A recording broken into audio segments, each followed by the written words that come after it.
I'm genuinely and deeply grateful for this honor.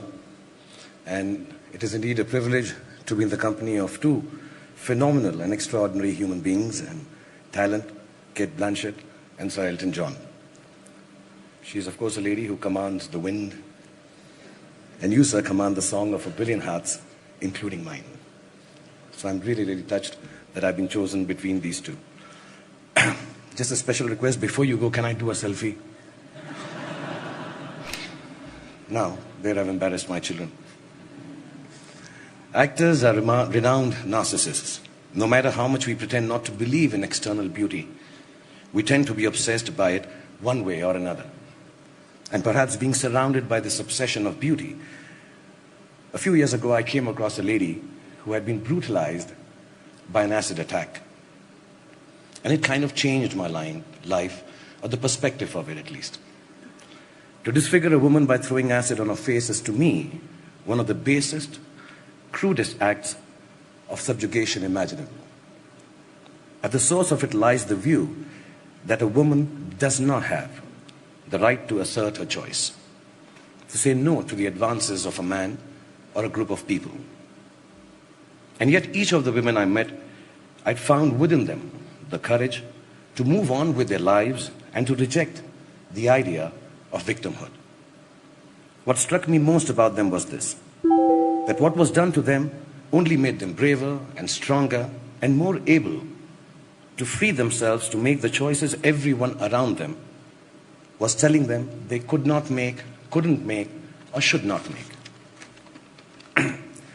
From them I have learned how courage can catalyze victimhood into heroism, how solidarity rather than charity enables the human will to overcome, how equality is not a concept but a truth that encompasses all living beings, and how the service of others is not a choice anymore for any of us.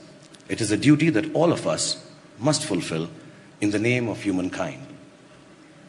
When I journeyed through the lives of these heroic women and children through the work of Mir Foundation, I experienced a complete reversal of perspective. I stumbled upon the truth that there are no benefactors and no beneficiaries between living beings anymore. There is just a vast pool of resources, natural, spiritual, economically, technologically, that everyone is equally entitled to, but only some have gained more access to it, either by accident, as in my case, or by design and talent and hard work, as in the case of all of you present here. Standing here before all of you who constitute perhaps the most powerful group of human beings in the world, dare I say that power is one of these perspectives we like to maintain a certain way. But power actually needs a complete reversal more than any other thing in the world today. I was sitting with my 5-year-old son, babysitting him just before I came here, and suddenly he screamed, "Papa, Papa, my eye went into my hair. Can you get my eye out of my hair?" He didn't say, "Get my hair out of my eye," like we all believe they do. It's a bit like that when you have power, I think.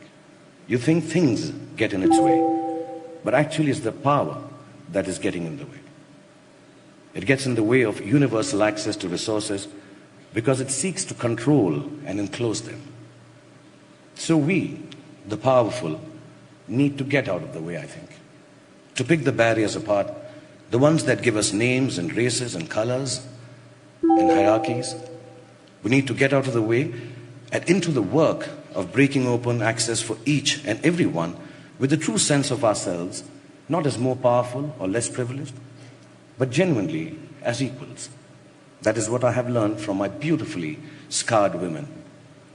I'm grateful to these brave women and children who I work with for all that they have done for me, to the World Economic Forum and all of you present here today for recognizing their heroism by conferring this award and this reward upon me. Also, I want to thank my sister and my wife and my little daughter for bringing me up well and teaching me the value of requesting, sometimes imploring, and if I may add, sometimes even begging a yes from a woman instead of forcing it upon her. Thank you so much, Professor Schwartz, for having me here. And thank you, Mr. Schwartz. Thank you, Davos. Namaskar and Jai Hind. Thank you.